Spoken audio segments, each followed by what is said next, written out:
honor to appear before you today on behalf of the State of Palestine and the Palestinian people. I have been given the task of addressing the issue of Unrwa, and to that end, I should like to make 3 points. First, for context, I will discuss the unique historical and operational importance of Unrwa. Second, I will demonstrate both why and how Israel has set upon to destroy the agency.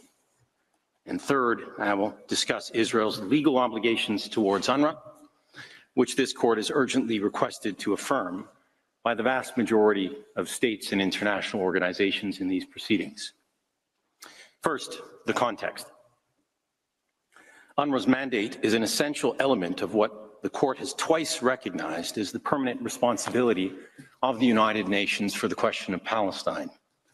This responsibility originates in the unsuccessful attempt by the General Assembly to partition Palestine, and without the consent of the Palestinian people, in 1947, and the ensuing 1948 Nakba, during which between 750,000 and 900,000 Palestinians were forcibly exiled from that part of Palestine that became Israel. In Resolution 302 of 8 December 1949, the General Assembly recognized that continued assistance for the relief of the Palestine refugees is necessary to prevent conditions of starvation and distress among them, and to further conditions of peace and stability. Unrwa was created to provide direct relief and works programs to the refugees until their plight was resolved in accordance with international law. The Assembly therefore determined that Unrwa's mandate was to be discharged without prejudice to the right of the Palestine refugees to return, to restitution, and to compensation in accordance with Resolution 194 of 11 December 1948. But these rights, Mr. President, have never been allowed to be realized.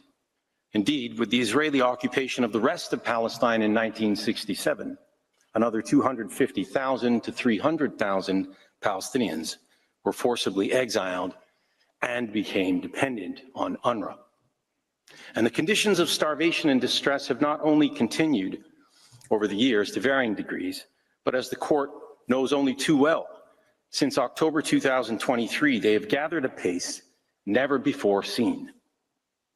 In essence, it is because of Israel's prolonged violation of the inalienable rights of the Palestinian people to return to self-determination, indeed to freedom, that the need for Unrwa is as pressing today, if not more so, than it was in 1949. The General Assembly agrees with this assessment. It has continuously renewed Unrwa's mandate with overwhelming support, insisting that until the Palestine refugees realize their rights under international law, Unrwa must remain in place.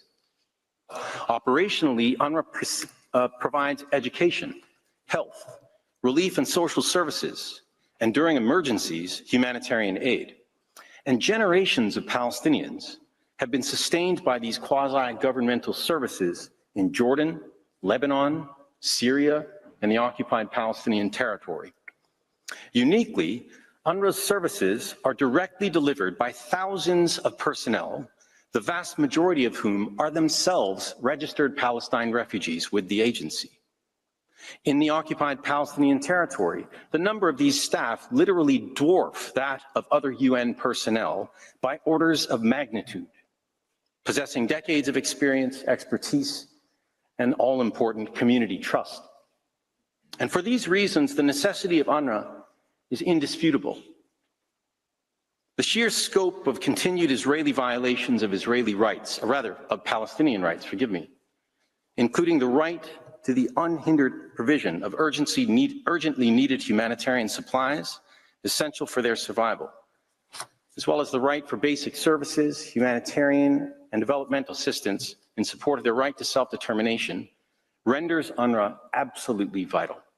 As recognized by the General Assembly in the referral resolution, no organization can replace or substitute the agency's capacity or mandate. Mr. President, the Secretary General agrees.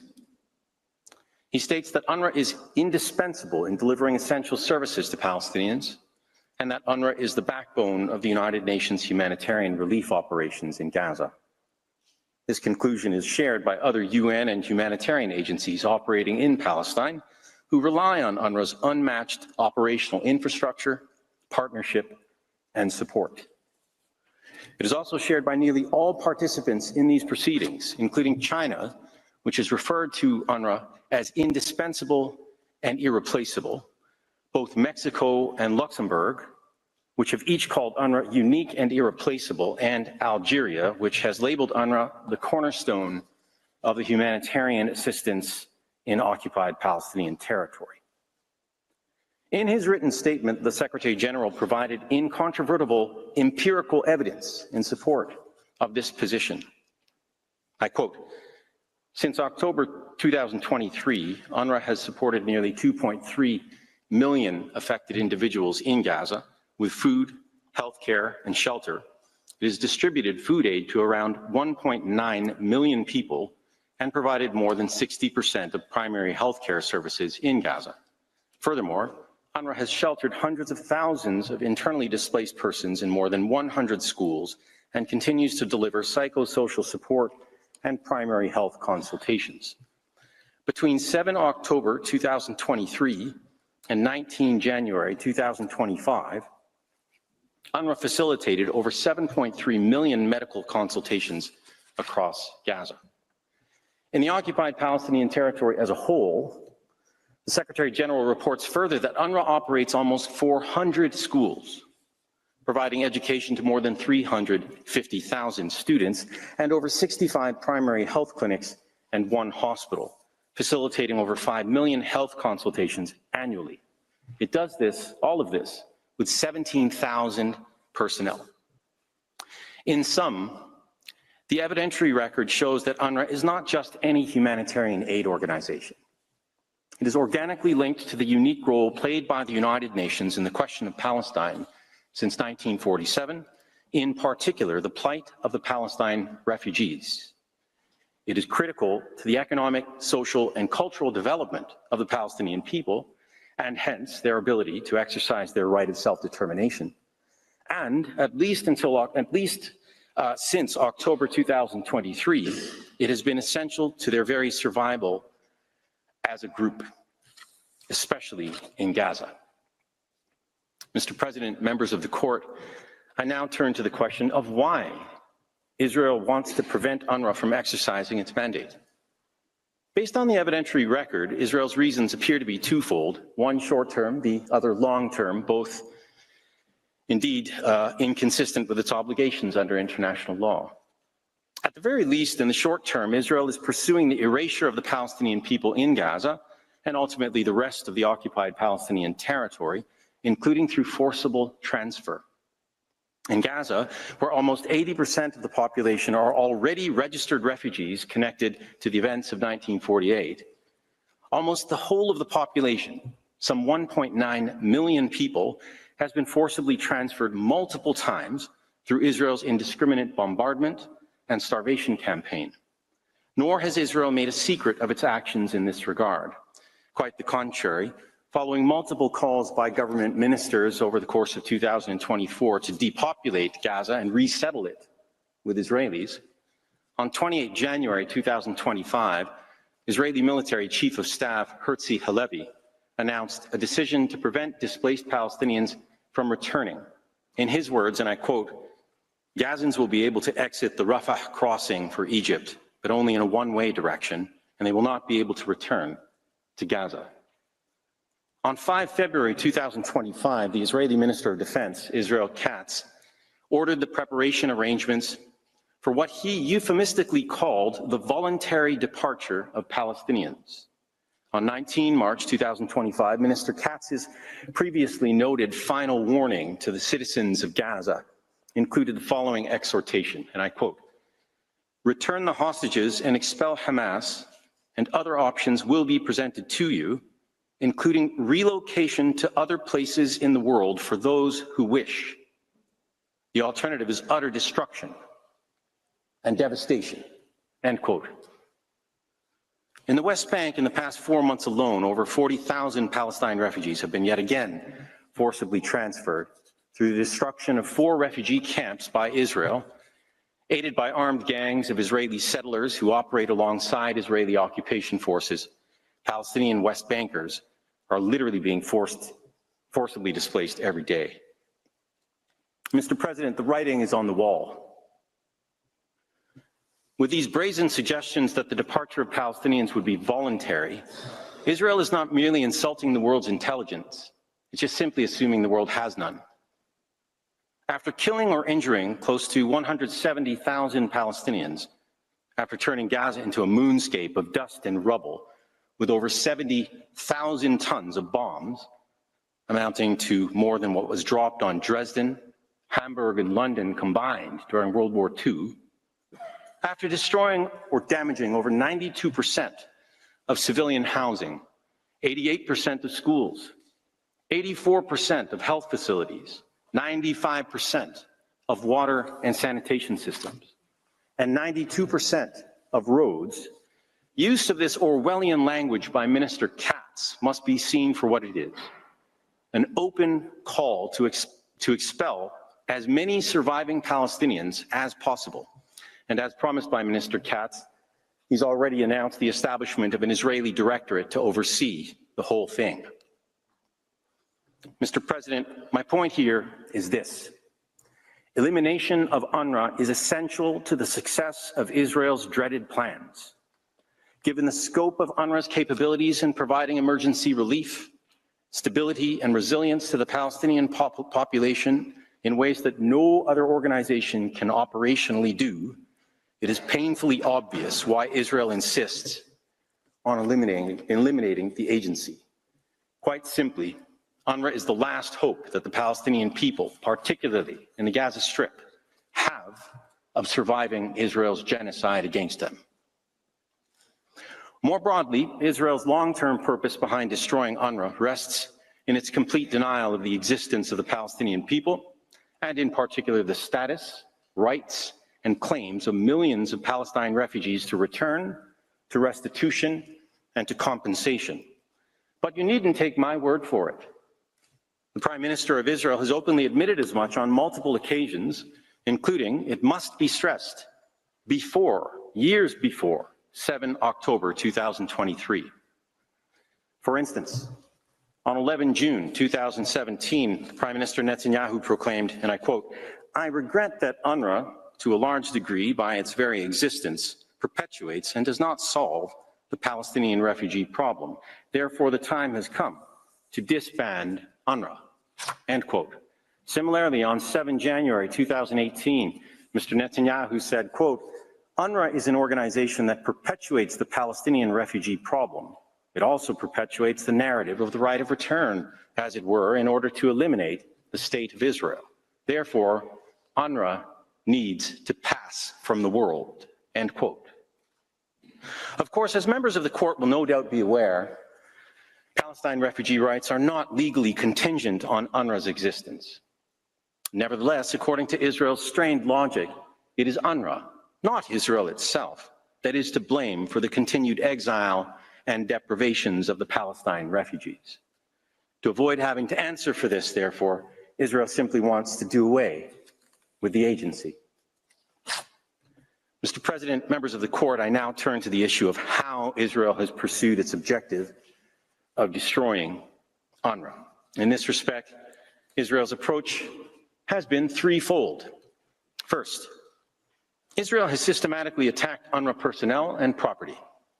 Only since October 2023, almost 300 Unrwa personnel have been killed by Israel in the Gaza Strip alone, with hundreds more wounded, many for life. Numerous others have been abducted from Unrwa premises and tortured, including to coerce confessions implicating themselves or other agency officials in the events of 7 October.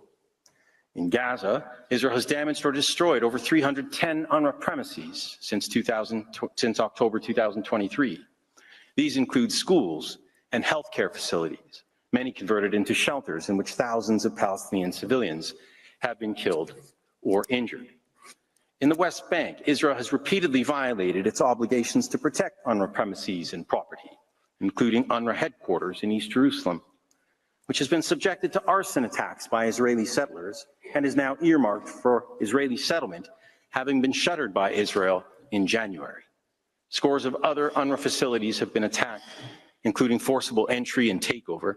For example, on 18 February 2025, Israeli troops forcibly commandeered the Unrwa Kalandia Training Center, home to 350 students. Likewise, only on April 8th, Israel ordered the closure of 6 UNRWA schools in East Jerusalem, affecting 800 children. Mr. President, the second element of Israel's plan to destroy UNRWA is its campaign to undermine the agency's vital sources of funding. On 26 January 2024, the same day this court issued its first provisional measures order in the South Africa matter, after determining that famine was around the corner in Gaza, Israel urged UNRWA's donors to defund the agency, alleging involvement of UNRWA staff in the attack of 7 October. The resulting funding pause by 18 states added massive pressure on agency operations at a time when millions of beleaguered Palestinians needed UNRWA the most. Israel has repeatedly claimed, and without substantiation, including in its written statement in these proceedings, that upwards of approximately 12% of UNRWA employees in Gaza are members of what it calls terrorist groups. But as the court is well aware, unsupported allegations do not a fact make, no matter how loudly shouted or oft repeated. The fact is that UNRWA has always responded to Israel's allegations in substance, in good faith, and in a timely manner.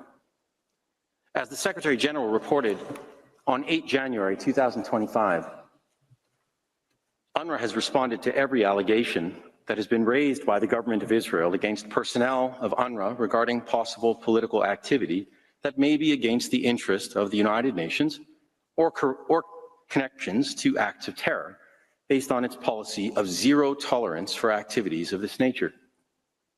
This is demonstrated by the actions taken by UNRWA following allegations that its personnel may have been involved in the attacks of 7 October 2023. Upon receiving the allegations, immediate administrative steps were taken. I immediately referred the allegations to the Office of Internal Oversight Services for investigation under the organization's regulatory framework. Such actions were consistent with the history of UNRWA engagement with the government of Israel, whereby it has been responsive to allegations raised by the government of wrongdoing by UNRWA personnel, end quote. This, of course, is in addition to the finding of the independent review group on UNRWA commissioned by the Secretary General in February 2024, that UNRWA possesses a more developed approach to neutrality than other similar UN or NGO entities. Following UNRWA's commitment to implement the recommendations of the review group, nearly all states that paused their funding have since resumed it. Mr. President, the third element of Israel's campaign to destroy UNRWA has been the passage of 2 anti-UNRWA laws in October 2024. They have been discussed earlier, so I'll quickly skirt over those. This legislation has had grave implications for UNRWA operations across the occupied Palestinian territory, including in East Jerusalem, over which Israel has unlawfully asserted its sovereignty, as was affirmed just this past summer. Israel's anti-UNRWA legislation, together with its broader attacks against UNRWA, have been roundly rejected by the Security Council, which has spoken with one resolute voice. And I quote, "The members of the Security Council strongly warned against any attempts to dismantle or diminish UNRWA's operations and mandate, recognizing that any interruption or suspension of its work would have severe humanitarian consequences for millions of Palestinian refugees who depend on the agency's services, and also implications for the region." Forgive me, I see the, right, there we are.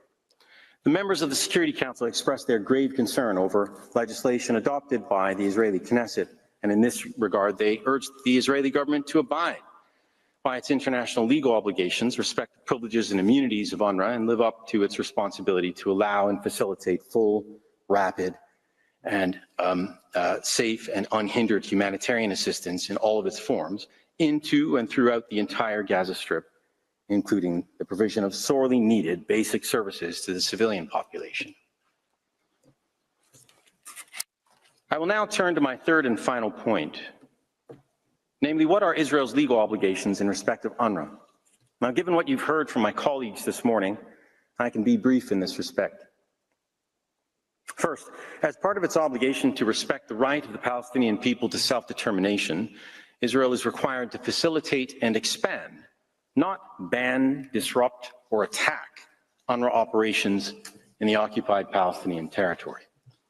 In the referral resolution, the General Assembly specifically called upon Israel to uphold and comply with its obligations, not to impede the Palestinian people from exercising their right to self-determination, including by rescinding any measures that obstruct the provision of basic services and humanitarian and development assistance to the Palestinian people.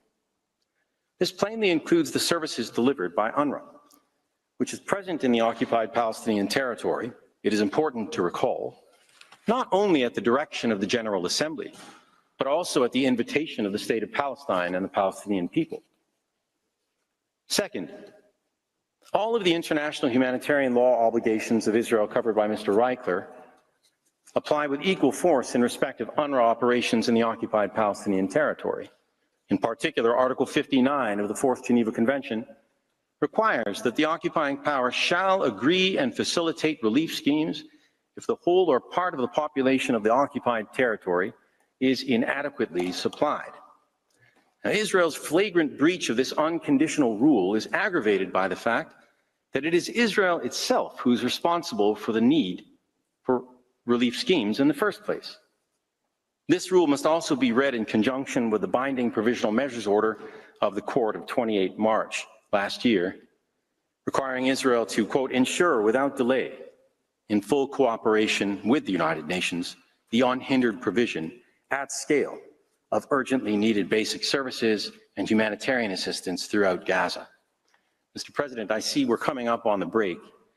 All I need is another 2 minutes, maybe 3, and I beg your, thank you very much. You can go ahead.